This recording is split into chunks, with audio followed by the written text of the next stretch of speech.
Malumunuz geçen hafta itibariyle önümüzdeki eğitim öğretim döneminde okutulacak olan seçmeli dersler için başvurular alınmaya başlamıştı. 2017-2018 eğitim öğretim döneminde okutulacak olan seçmeli derslerin belirlenmesi hususunda okul müdürlüklerinde gerekli duyurular öğrencilere yapılmıştı. Biliyorsunuz ki özellikle zaten 24 Şubat itibariyle bu ders seçimi öğrenciler için son tarihtir. Bunu özellikle belirtmek gerekiyor. Bu seçmeli derse biz eğitim camiası olarak üzerinde durduğumuz seçmeli ders olarak okutulan temel dini bilgiler, Hazreti Peygamber Efendimizin hayatı, Kur'an-ı Kerim ve Arapça gibi derslerin özellikle öğrenciler tarafından seçilmesi taraftarıyız.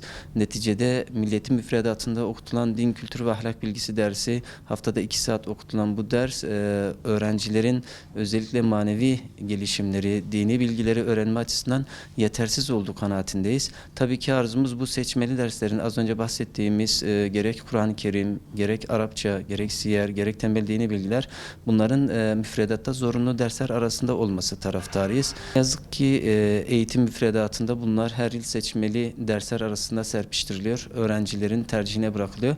Tabii ki burada eğer öğrenci velileri bu noktada duyarsız ise ya da yeterli bilgiye sahip değilse bakıyoruz ki öğrenciler tarafından bilinçsizce seçilen dersler oluyor. Onların kişisel gelişimine katkı sağlamayan, çünkü sonuçta bu seçmeli derslerin müfredata konulmasının asıl sebebi öğrencilerin ilgi, yetenek ve kabiliyetleri doğrultusunda dersler seçmesi ve sonuçta bu alanda kendilerini geliştirmeleri hedeflenmiştir.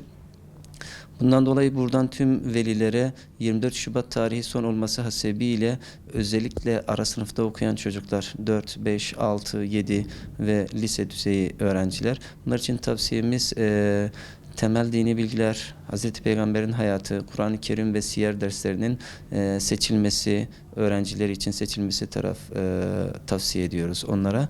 Sonuçta belirttiğimiz gibi toplumun yeniden inşası, özellikle sağlıklı nesillerin yetişmesi, manevi değerleri yüksek, ondan sonra toplumun huzurlu bir şekilde yaşayabilmesi adına sağlıklı nesile olan ihtiyacımız gün geçtikçe artıyor. Tabi bu da dini değerlere bağlı gençlerin yetişmesiyle mümkündür.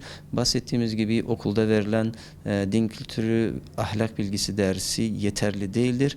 Bu usta velilerimizi duyarlı olmaya davet ediyoruz. Özellikle seçmeli dersler noktasında bakıyoruz ki hassasiyet artıyor. Bu sevindirici durumdur. Yani önceki yıllara göre bir kıyaslama yaptığımız zaman toplum bilinçli, çok şükür bilinçleniyor. Bu noktada ileriye doğru olumlu bir adım olmuş oluyor. Çünkü gün geçtikçe seçilen bu dersler özellikle Hazreti Peygamber'in hayatı, Kur'an-ı Kerim, çünkü geçen yılda baktığımız zaman seçmeli dersler içerisinde en çok seçilen derslerden bir tanesidir. Sonuçta matematikten sonra seçilen derslerden bir tanesidir. Tabii ki bahsettiğimiz gibi temennimiz bunun zorunlu dersler arasında girmesi. Sonuçta her öğrencinin, daha doğrusu her Müslümanın Hazreti Peygamber'in hayatını, gerek Kur'an-ı Kerim'i, gerek temel dini bilgileri öğrenmesi gerekiyor. Sonuçta hayatına yön veren temel ilkeleri bu kaynaklardan öğreniyor. Bunu her platformda dile getiriyoruz. Sonuçta yeni hazırlanan eğitim öğretim müfredatı malumunuz geçtiğimiz günlerde kamuoyunda tartışmaya açıldı.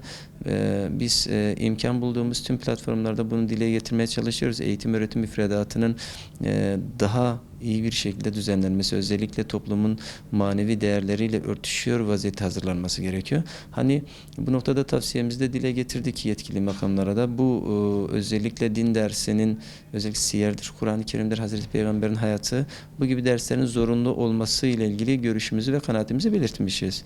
Tabii ki bu konuda yetkililerin gerekli adımı atma noktasında pasif davrandığını görüyoruz. Seçmeli dersler adı altında yeterli görüyor. Bu böyle bir eğitim politikasıyla ne yazık ki karşı karşıyayız.